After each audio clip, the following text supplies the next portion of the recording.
Hello hi hope you all doing good. నేను మీ Telugu trader Shyam.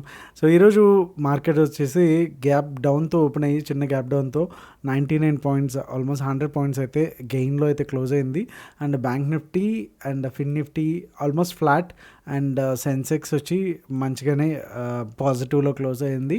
And mid Nifty కూడా చాలా వరకు ఫ్లాట్గానే క్లోజ్ అయింది. నిఫ్టీ సెన్సెక్స్ తప్ప మిగతా అన్నీ కూడా ఫ్లాట్గానే క్లోజ్ అయితే అయినాయి. అండ్ ఇండియా విక్స్ చూసుకుంటే కనుక ఆల్మోస్ట్ అక్కడనే ఉంది, జస్ట్ 13.8 1% అయితే డౌన్ అయితే అయ్యింది నిన్నటి మీద క్లోజింగ్తో చూసుకుంటే కనుక. ఓకే, అండ్ నిన్న అనుకున్నాము నిఫ్టీ డైలీ టైం ఫ్రేమ్లో ఓకే ఎప్పుడైతే మనకి ఈ ప్యాటర్న్ కూడా కంప్లీట్ అయిందో ఇక్కడ మనం జాగ్రత్తగా గమనిస్తే కనుక ఈ డాట్స్ ఇవన్నీ కూడా కలుపుకుంటే మనకు ఒక ప్యాటర్న్ కూడా కనిపిస్తుంది, సింప్లీ డబ్ల్యూ ప్యాటర్న్. అండ్ ఇక్కడ కూడా మనకి ఇక్కడ కూడా ఏదైతే డబల్ టాప్ ఉందో సో అది కూడా బ్రేక్అవుట్ అయ్యింది. అండ్ దీన్ని 2 days నుంచి కూడా క్లోజ్ అయితే అవ్వలేదు. అండ్ నిన్న అనుకున్నట్టు ఏదైతే ప్రీవియస్గా ఉన్నటువంటి హై ఏదైతే ఉందో అలానే ప్రీవియస్ డే ఏదైతే ఉందో హై కూడా దానికి మంచిగానే పైకే క్లోజ్ అయితే అయ్యింది 25,151. So which is very very bullish sign అని చెప్పొచ్చు.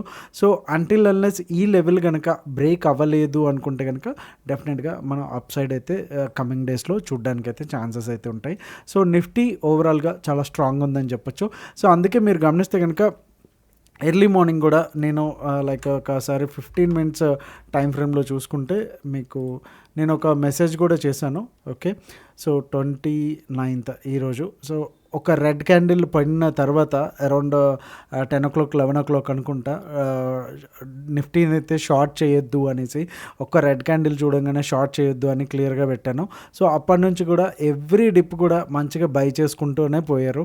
సో డెఫినెట్గా చాలామందికి యూజ్ అయ్యే ఉంటుంది అనుకుంటున్నా, రాంగ్ సైడ్ మనం ఇరుక్కోకుండా. సో అదే రకంగా బ్యాంక్ నిఫ్టీ చూసుకుంటే నిఫ్టీ ఇంత స్ట్రాంగ్గా అయితే బ్యాంక్ నిఫ్టీ అయితే కనిపించట్లేదు. ఇక్కడ కూడా ఒక kind of boring candle which is nothing but doji candle అయితే వచ్చింది. సో ఏదైతే మనకి ఈ రెక్టాంగిల్ తర్వాత మనకు ఒక మంచి బ్రేక్అవుట్ వచ్చింది అండ్ ఇక్కడ దాకా వెళ్ళి మళ్ళీ అగైన్ ఈ ఏరియాలోనే ఉంది. సో ఇది కూడా మనకి నిన్న చెప్పుకున్నట్టు ఒక ఇన్సైడ్ బార్ అయితే ప్యాటర్న్ అయితే ఇంకా మనకి అది బయటికి అయితే రాలేదు. సో దీంట్లో ఉన్నంత వరకు కూడా మనకి కన్సాలిడేషన్గానే ఉండొచ్చు. ఓకే, ఉండొచ్చు కాదు ఉంటుంది డెఫినెట్గా, ఎందుకంటే హై ఆర్ లో బ్రేక్ అయితేనే తప్ప మనకు ఒక డైరెక్షన్ అనేది ఫామ్ అయితే అవ్వదు. సో అప్పటిదాకా అయితే మనకి సెల్లర్స్కి అయితే మంచి అడ్వాంటేజ్ అని చెప్పొచ్చు ఈ బ్యాంక్ నిఫ్టీ దాంట్లో. ఓకే, సో రేపటికి buying zones, selling zones and no trade zones, అలానే బీటీఎస్టీ ఏమొచ్చింది అండ్ రేపు సెన్సెక్స్ కూడా ఎక్స్పైరీ ఉంది కాబట్టి దాని లెవెల్స్ కూడా చూసేద్దాం ఒకసారి. సో వీడియోలోకి వెళ్ళే ముందు లైక్ బటన్ అయితే స్మాష్ చేయడం మర్చిపోద్దు. అలాగే రోజు లైక్ చేస్తున్న వాళ్ళకి, కమెంట్ చేస్తున్న వాళ్ళకి thank you so much. So let's go to Nifty. So నిఫ్టీలోకి వచ్చేసరికి మనకి ఈ జోన్ ఏదైతే ఉందో అది మనకి 2 times కూడా రెసిస్టెన్స్ అయితే ఫీల్ అయింది. అండ్ అలానే ఈ లెవెల్ ఏదైతే ఉందో ప్రీవియస్గా ఉన్నటువంటి లెవెల్స్ కూడా సో ఇక్కడ నుంచి కూడా కంప్లీట్గా ఒక మేకర్ బ్రేక్ లెవెల్ లాగా అండ్ ఒక పెద్ద కైండ్ ఆఫ్ మొమెంటం అయితే రావడానికి అయితే ఛాన్సెస్ అయితే ఉన్నాయి. అండ్ ఇన్ కేస్ రేపు మార్నింగ్ ఒక 30 to 40 points పైన గ్యాప్ అప్ అయితే కనుక సో అప్పుడు మనం లాంగ్ వెళ్ళడానికి ఉంటుంది. సో ఫస్ట్ టార్గెట్ వచ్చేసి ఇక్కడ అంతా కూడా బ్లూ స్కై జోను, అంటే మనకి ఏది కూడా అంతకుముందు రెసిస్టెన్స్ సపోర్ట్స్ ఏమీ లేవన్నమాట ఇక్కడ. సో దీన్ని వచ్చేసి ఫిబొనాచి రిట్రేస్మెంట్ టూల్ హెల్ప్తో తీసుకొని మనం డ్రా చేయడం జరిగింది. ఇక్కడ టార్గెట్ 1 వచ్చి 25,245 అండ్ టార్గెట్ 2 వచ్చి 25,294 అండ్ నెక్స్ట్ వచ్చేసి దీనికి ఒక అరౌండ్ 50 అంటే 25,360 వచ్చేసి మనకి టార్గెట్ 3 అనేది మనం పెట్టుకోవచ్చు. సో ఇది అప్ సైడ్ అయితే కనుక ఇన్ కేస్ ఒకవేళ గ్యాప్ డౌన్ అయితే 25,073 దగ్గర కూడా మంచిగా బౌన్స్ తీసుకోవడానికి అయితే ఛాన్స్ ఉంటుంది బికాజ్ ఆఫ్ ప్రీవియస్గా ఉన్నటువంటి సపోర్ట్స్ ఏవైతే ఉన్నాయో అవన్నీ కూడా ఈ ఏరియాలో ప్లేస్ చేయబట్టి 25,73 కూడా మనకి 5 minutes ఆర్ 15 minutesలో క్లోజ్ అయితే మనకి ఫస్ట్ టార్గెట్ వచ్చేసి 24 అండ్ సెకండ్ టార్గెట్ వచ్చేసి 24,973 అండ్ థర్డ్ టార్గెట్ వచ్చి 24,900. అండ్ నిన్న మనం చెప్పుకున్నాము డౌన్ సైడ్ వచ్చేసి చాలా దగ్గరగా ఉన్నాయి, పెద్దగా రిస్క్ రివార్డ్ రేషియో లేదు, వెళ్తే పైకి వెళ్తేనే మనకి మంచి రిస్క్ రివార్డ్ రేషియో వస్తుంది. సో డౌన్ సైడ్ అయితే ఇగ్నోర్ చేసేయండి అని క్లియర్ కట్గా మనం నిన్న వీడియోలో చెప్పుకున్నాము. సో అలానే ఈరోజు కూడా మంచిగా అప్ సైడ్ మూమెంటం అయితే వచ్చింది. సో హోప్ మీకు అందరికీ యూజ్ అయింది అని అనుకుంటున్నాను నిన్నటి వీడియోతో. సో ఈరోజు రిజల్ట్ అంటే పర్టికులర్గా ఐ కెన్ ఇమాజిన్, ఎందుకంటే నేను కూడా మార్నింగ్ ట్రేడ్ చేసినప్పుడు 11:00కి మీకు ఐ థింక్ 10:30, 11:00 అనుకుంటా నేను ఆల్రెడీ మెసేజ్ చేశాను. ఇంకా ఈరోజు done for the day, very low premiums అనేసి. సో ఎప్పుడైతే మనకి 1:00, 1:30కి మూవ్ వచ్చిందో సో కాల్స్ ప్రీమియమ్స్ అన్నీ కూడా కంప్లీట్గా ఫాస్ట్గా రేజ్ అవ్వడం జరిగింది. ఏవైతే పుట్ ఇన్ ది మనీలో ఉంటాయో అవన్నీ కూడా కంప్లీట్గా ఓటీఎంలోకి రావడం జరిగింది. సో ఇక్కడ I taken the advantage of that move actually.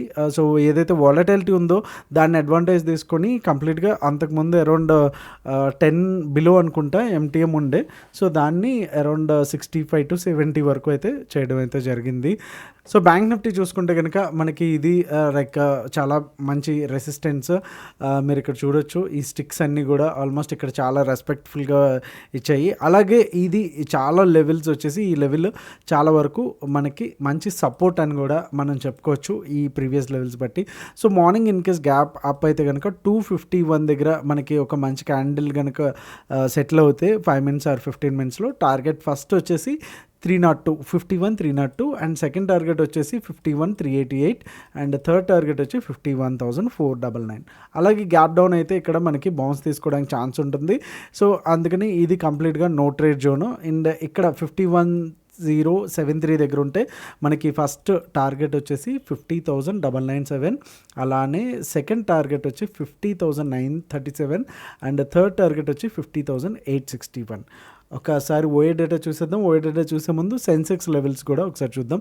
So Sensex కూడా మనం డైలీ టైం ఫ్రేమ్లో చూసుకుంటే కనుక నిఫ్టీ ఏదైతే ఉందో ఆల్ టైమ్ హై కొంచెం లైక్ వెళ్తూ ఉందో సేమ్ అదే కైండ్ ఆఫ్ ప్యాటర్న్ అయితే మనకు వచ్చింది అండ్ ఆల్ టైమ్ హైకి ఎగ్జాక్ట్గా దగ్గర వచ్చింది. సో డబుల్ టాప్ ఇది కనుక ఈ లెవెల్ ఏది మనం అనుకుంటున్న 15 minutes లెవెల్ కనుక బ్రేక్ అవ్వలేదు అంటే కనుక డెఫినెట్గా మనకి అది యూటర్న్ తీసుకోవడానికి ఛాన్సెస్ అయితే ఉంటాయి. సో ఇమీడియట్గా రేపు ఎక్స్పైరీ కూడా ఉంది కాబట్టి ఇమీడియట్గా డెసిషన్ తీసుకోకుండా ఒక 5 minutes వెయిట్ చేసి తర్వాత ట్రేడ్ స్టార్ట్ చేసుకోవడం అయితే చాలా బెటర్ థింగ్ అనమాట. ఇక్కడ కూడా మనం చూడొచ్చు 82227 ఏదైతే లెవెల్స్ ఏదైతే ఉన్నాయో సో ఇక్కడ మనకి ఒక కన్ఫర్మేషన్ వస్తే ఫస్ట్ టార్గెట్ వచ్చి 82,408 అండ్ సెకండ్ టార్గెట్ వచ్చి 82,610 అండ్ థర్డ్ టార్గెట్ వచ్చి 82,819. ఓకే గైస్, మీకు చిన్న రిక్వెస్ట్. సో నేను ఇది చెప్తుంది కొంచెం మీకు స్పీడ్ అనేది క్లియర్ కట్గా ఉంది కదా, క్లియర్గా అర్థమవుతుందని అనుకుంటున్నాను. ఇన్ కేస్ ఒకవేళ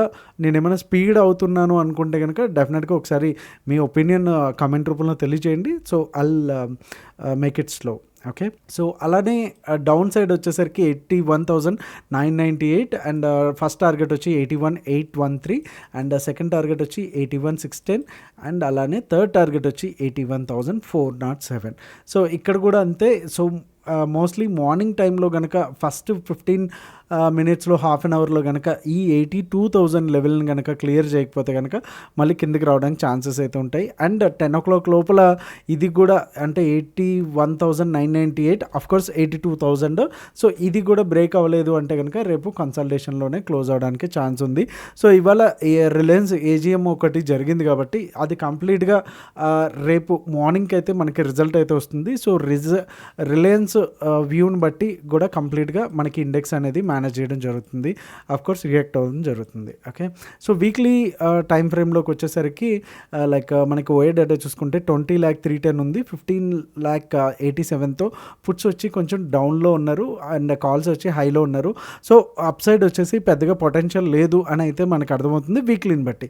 అలాగే సెప్టెంబర్, అక్టోబర్, నవంబర్ చూసుకుంటే కనుక 4.29 ఉంటే 4.20 ఉంది. సో ఓవరాల్గా 9,000 మాత్రమే డిఫరెన్స్ అయితే ఉంది. సో పెద్దగా డిఫరెన్స్ అయితే లేదు, which is showing that kind of side వేస్ కొంతవరకు ఇంకా డైరెక్షనల్ లెస్గానే ఉంది. సో మనం చూస్తున్నాము అక్కడ కూడా ఏదైతే డైలీ టైం ఫ్రేమ్లో కైండ్ ఆఫ్ డోజీ క్యాండిల్స్ మాత్రమే ఉన్నాయి. సో ఇలాంటివి వచ్చినప్పుడు ఓఏ డేటా కూడా ఆబ్వియస్లీ ఇలాగే ఉంటుంది కాబట్టి సో 9,000 పెద్ద డిఫరెన్స్ అయితే లేదు. So that's all for today and hope you like this video. Thank you so much. See you all tomorrow and ఈరోజు 9 o'clock అయితే క్రిప్టో లైవ్ అయితే ఉంది. సో డెఫినెట్గా will meet over there. Thank you so much. మీ Telugu trader channel. Jai Hind.